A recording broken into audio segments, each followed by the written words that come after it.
Assalamualaikum warahmatullahi wabarakatuh. Alhamdulillah wa syukurillah ala nikmatillah wa la hawla wa la quwata illa billah. Allahumma salli ala Muhammadin ibni Abdillah wa ala alihi wa ashabihi wa mawalah. Amma ba'du. Para pemirsa yang dirahmati oleh Allah Subhanahu wa ta'ala, alhamdulillah, kita bersyukur sekali pada hari ini kita telah menyelesaikan puasa Ramadan kita hari yang ke-20. Berarti kita akan memasuki 10 hari terakhir dari bulan Ramadan tahun 1442 Hijriah ini. Rasulullah Shallallahu Alaihi Wasallam memberikan teladan kepada kita untuk meningkatkan ibadah di 10 hari bulan Ramadan dengan melaksanakan i'tikaf di masjid untuk seluruh kaum muslimin. Sebagaimana disebutkan di dalam sebuah hadis an Aisyah radhiyallahu anha qalat anna Rasulullah sallallahu alaihi wasallam ya'takiful ashral awakhir min Ramadana hatta yatawaffahu Allahu azza wa jalla. Diriwayatkan oleh Imam Bukhari dan Muslim.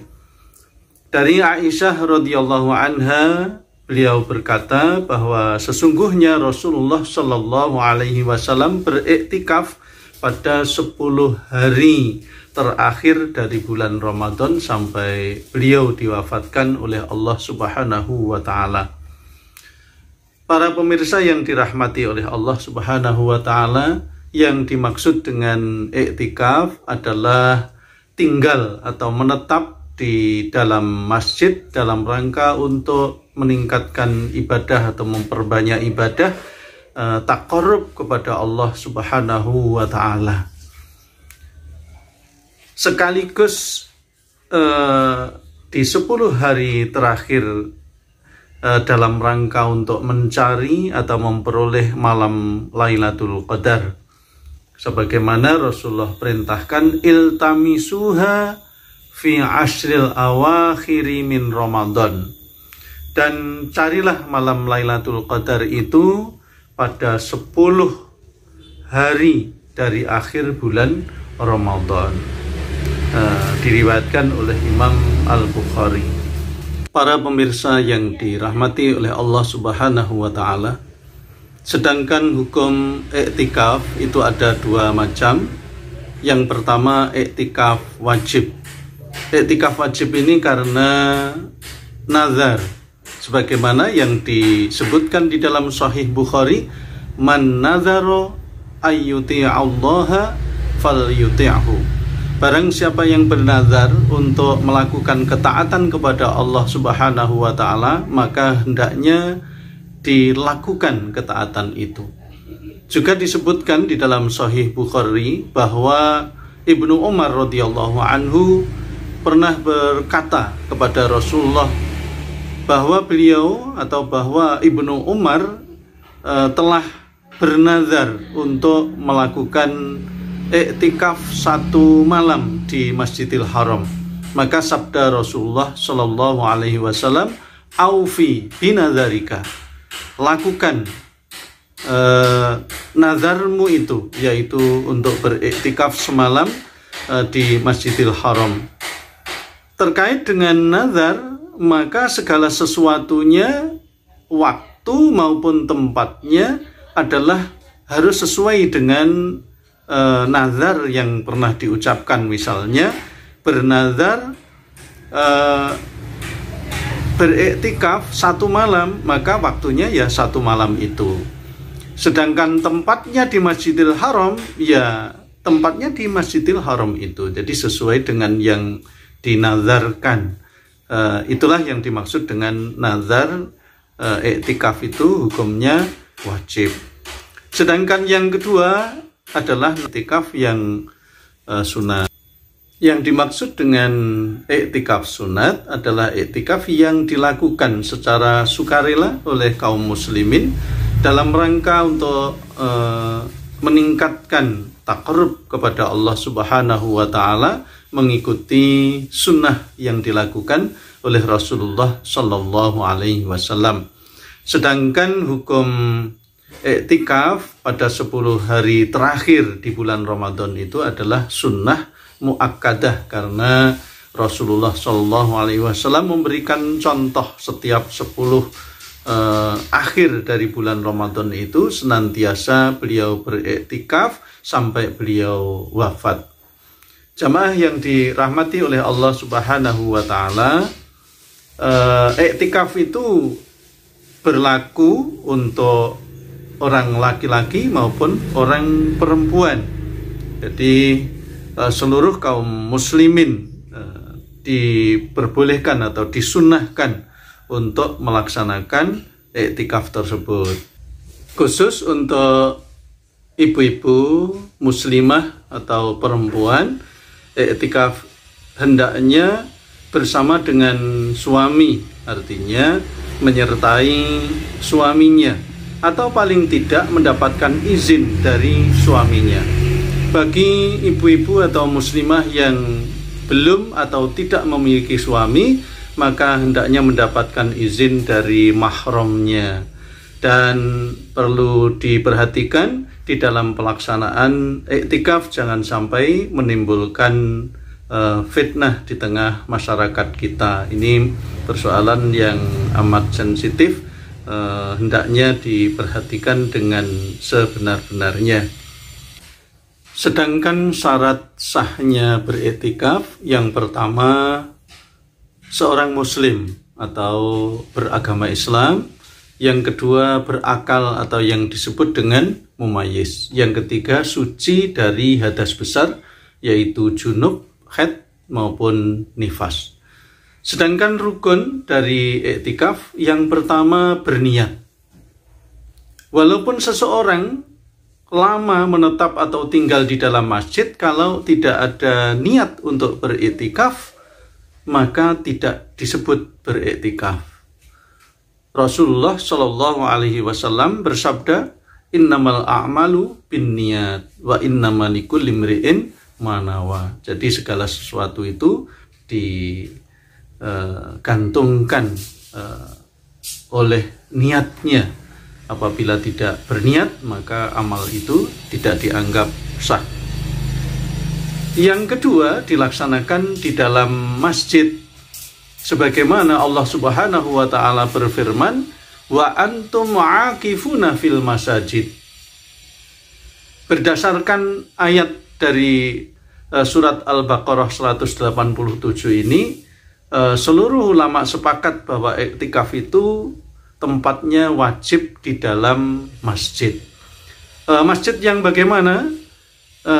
Semua masjid itu boleh digunakan untuk beriktikaf menurut mazhab Imam Syafi'i dan Maliki. Tetapi afdolnya menurut Imam Syafi'i adalah masjid yang digunakan untuk berjamaah sholat 5 waktu dan berjumatan. Sedangkan menurut Imam Hanafi, beriktikaf itu ada di masjid yang minimal digunakan sholat 5 waktu berjamaah. Jadi sudah jelas. Sedangkan tempat-tempat di luar masjid seperti pekarangan, mayoritas ulama tidak menyebutkan sebagai tempat iktikaf. Yang sepakat seluruhnya adalah tempat iktikaf itu di dalam masjid.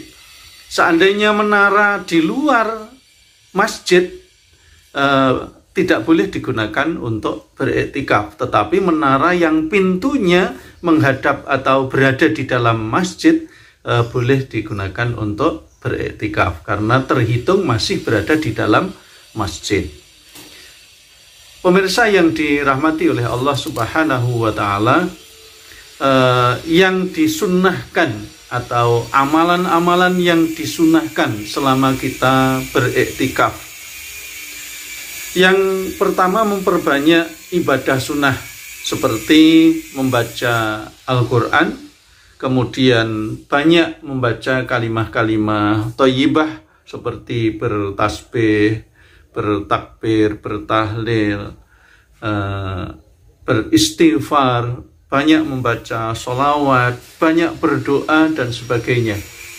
Yang kedua adalah membaca atau mengkaji buku-buku pengetahuan agama untuk memperdalam ilmu syar'i, mengikuti kajian-kajian ilmu syar'i. Sedangkan yang dimakruhkan selama melaksanakan iktikaf adalah yang pertama, melakukan pekerjaan yang tidak ada hubungannya dengan iktikaf. Menggunakan HP, laptop untuk menyelesaikan pekerjaan, misalnya pekerjaan sehari-hari yang tidak ada hubungannya dengan iktikaf. Ini dimakruhkan. Yang kedua, banyak melakukan ngobrol bersenda gurau di dalam masjid. Ini makruh hukumnya. Kemudian ada anggapan diam seperti merenung. Ini bukan amalan dari iktikaf. Jadi ini tidak boleh kalau ada orang berdiam diri seperti bersemedi merenung dan itu dianggap sebagai amalan iktikaf. Ini dimakruhkan. Ya, kegiatan yang disunahkan memang banyak berzikir, banyak berdoa, banyak melaksanakan amalan-amalan ketaatan sunnah seperti tilawah dan sholat sunat misalnya, yang demikian. Jadi kalau ada orang yang seperti merenung sendiri, berdiam diri, itu bukan termasuk dari amalan iktikaf. Jadi malah dihukumi makruh. Kemudian yang mubah adalah, atau yang diperbolehkan ya, yang mubah itu ya, memenuhi keperluan sehari-hari seperti makan, minum, kemudian mandi, kemudian bersuci untuk berwudu, ya, atau buang air ke kamar mandi, dengan tetap tidak membatalkan iktikafnya. Ini kita masih disebut atau dalam lingkup waktu untuk beriktikaf dan kembali lagi ke tempat di dalam masjid untuk melanjutkan iktikafnya. Bahkan kalau ada keperluan yang berhubungan dengan belanja, ya, mengantarkan belanja untuk keluarganya dan dia tidak membatalkan iktikafnya, atau menjenguk orang sakit atau mengantarkan jenazah ke kuburan, ini juga diperbolehkan dengan catatan kembali ke masjid, bukan pulang ke rumah, ya. Jadi karena masih dalam kondisi iktikaf, tentu saja selama keluar dari masjid itu menjaga diri atau menjaga kekhusyuan bahwa dirinya masih di dalam waktu iktikaf. Ini yang diperbolehkan. Keluar dari masjid untuk menunaikan keperluan-keperluan yang memang tidak bisa dilakukan tanpa keluar masjid, itu juga diperbolehkan. Ini kaitannya dengan hal-hal yang mubah untuk dilaksanakan selama selama beriktikaf. Kemudian yang membatalkan iktikaf adalah yang pertama, keluar dari masjid dengan sengaja tanpa ada keperluan. Ini hukumnya jadi batal. Yang kedua, melakukan hubungan suami istri atau junub. Allah Subhanahu wa taala berfirman, wala tubashiruhunna wa antum aqifuna fil masajid, dan janganlah kalian bersenang-senang dengan istri selama kamu beriktikaf di dalam masjid. Ini Al-Baqarah 187 tadi. Yang ketiga adalah hilangnya akal, apakah itu stres, gila, dan sebagainya. Yang keempat, datangnya haid atau nifas. Dan yang kelima, murtad atau keluar dari Islam. Ini membatalkan iktikafnya. Jamaah yang dirahmati oleh Allah Subhanahu wa taala, berapa lama kita beriktikaf? Bagi orang-orang yang melakukan iktikaf sunat, ya waktunya kapanpun ia suka dan lamanya pun kapanpun ia berkehendak, selama ia pantas untuk dianggap menetap atau tinggal di dalam masjid. Jadi misalnya masuk masjid mulai sholat maghrib, kemudian ia tidak keluar. Sebelum masuk masjid itu ia berniat untuk beriktikaf, sampai kemudian sholat isya tetap di dalam masjid, sampai kemudian sholat taraweh selesai, kemudian menambahkan beberapa waktu sampai jam 10, kemudian ia pulang, ya, dan otomatis pulangnya ini membatalkan iktikaf. Besoknya atau lusanya ia ingin beriktikaf lagi, kemudian dengan cara yang seperti itu, maka ini dianggap sah. Jadi lamanya sekehendak yang diinginkan oleh orang yang beriktikaf. Bagi yang mereka ingin beriktikaf seperti Rasulullah Shallallahu Alaihi Wasallam, yaitu selama 10 hari di akhir bulan Ramadan, maka hendaknya ia melakukan seperti apa yang disunahkan oleh Rasulullah. Memasuki tempat iktikafnya ke dalam masjid dengan berniat itu sebelum terbenamnya matahari di tanggal 20 Ramadan. Kemudian tetap namanya beriktikaf sampai akhir Ramadan.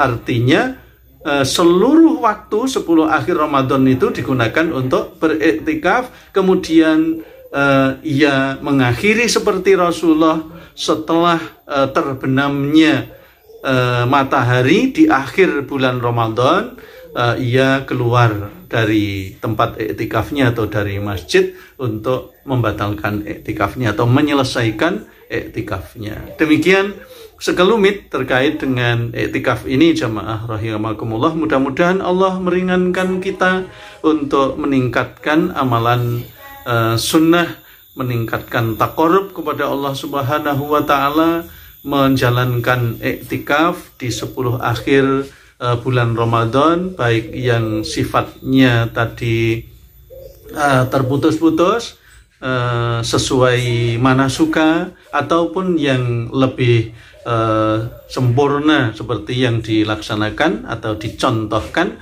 oleh Nabi Shallallahu Alaihi Wasallam. Amin ya rabbal alamin. Dan akhirnya wassalamualaikum warahmatullahi wabarakatuh.